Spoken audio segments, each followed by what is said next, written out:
পঞ্চায়ত নিৰ্বাচন অনুষ্ঠিত কৰিব পাৰি বুলি গুৱাহাটী উচ্চ ন্যায়ালয়ে এটা ৰায়দান কৰিছে। কিন্তু আজি 13 তাৰিখ 12 তাৰিখ আজিৰ পৰা যদি এমাহৰ ভিতৰত আমি পঞ্চায়ত ইলেকশ্যন অনুষ্ঠিত কৰোঁ, সি মেট্ৰিক পৰীক্ষা আমাৰ 14 তাৰিখৰ পৰা হায়াৰ ছেকেণ্ডেৰী পৰীক্ষা অনুষ্ঠিত হ'ব। গতিকে আমি কাউণ্টিং হলেই নাপাম আৰু গোটেই গাঁওবিলাকত নিৰ্বাচনৰ পৰিৱেশ হৈ থাকিলে পঢ়া শুনা ল'ৰা ছোৱালীয়েতো পৰীক্ষা দিব নোৱাৰিব। গতিকে মই ভাবোঁ আমাৰ হাতৰ পৰা সময়টো পাৰ হৈ গ'ল। এতিয়া মেট্ৰিক আৰু হায়াৰ ছেকেণ্ডেৰী পৰীক্ষাৰ পিছত আমি পঞ্চায়ত ইলেকশ্যনৰ ব্যৱস্থা কৰিম। মই ভাবোঁ যে বিহুৰ আগে পিছে আমি পাতিব লাগিব, কাৰণ বৰ্তমান সময়ত ইলেকশ্যন পতাৰ পৰিৱেশটো নাথাকিব। আৰু আপোনালোক সকলোৱে জানে যে মেট্ৰিক আৰু হায়াৰ ছেকেণ্ডেৰী পৰীক্ষা খুব গুৰুত্বপূৰ্ণ পৰীক্ষা। আমাৰ মন আছিলে যে আমি যদি 3 তাৰিখ বা 2 তাৰিখে যদি অধিসূচনা দিব পাৰিলোহেঁতেন, মেট্ৰিক পৰীক্ষা 10 দিন আগতে আমাৰ পঞ্চায়ত ইলেকশ্যনটো সম্পূৰ্ণ হৈ গ'লহেঁতেন। কিন্তু যি নহওক, উচ্চ ন্যায়ালয়ৰ ওপৰততো আমাৰ কোনো বক্তব্য নাই। তেখেতসকলৰ যিয়ে যেনেকৈ নিৰ্দেশ দিয়ে আমি পালন কৰিবই লাগিব।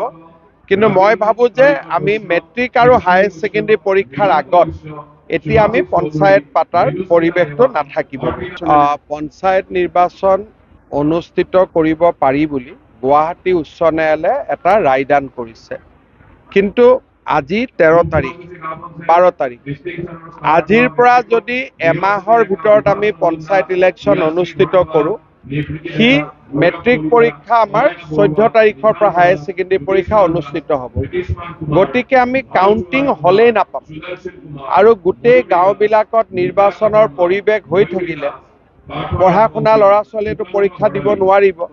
গতিকে মই ভাবোঁ আমাৰ হাতৰ পৰা সময়টো পাৰ হৈ গ'ল। এতিয়া মেট্ৰিক আৰু হায়াৰ ছেকেণ্ডেৰী পৰীক্ষাৰ পিছত আমি পঞ্চায়ত ইলেকশ্যনৰ ব্যৱস্থা কৰিম।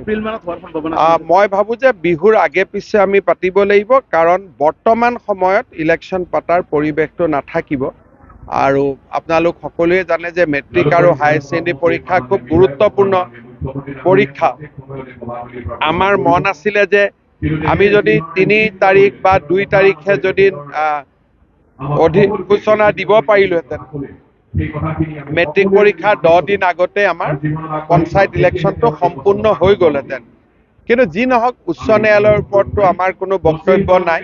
তেখেতসকলৰ যিয়ে যেনেকৈ নিৰ্দেশ দিয়ে আমি পালন কৰিবই লাগিব। কিন্তু মই ভাবোঁ যে আমি মেট্ৰিক আৰু হায়াৰ ছেকেণ্ডেৰী পৰীক্ষাৰ আগত এতিয়া আমি পঞ্চায়ত পাতাৰ পৰিৱেশটো নাথাকিব। আপুনি বিচৰা বাতৰি পাব কেৱল নিউজ 18 এপত। নিউজ 18 এপ ডাউনলোড কৰিবলৈ স্কেন কৰক এই QR কোড। গুগল প্লে ষ্টৰতো পাব এই নিউজ 18 এপ।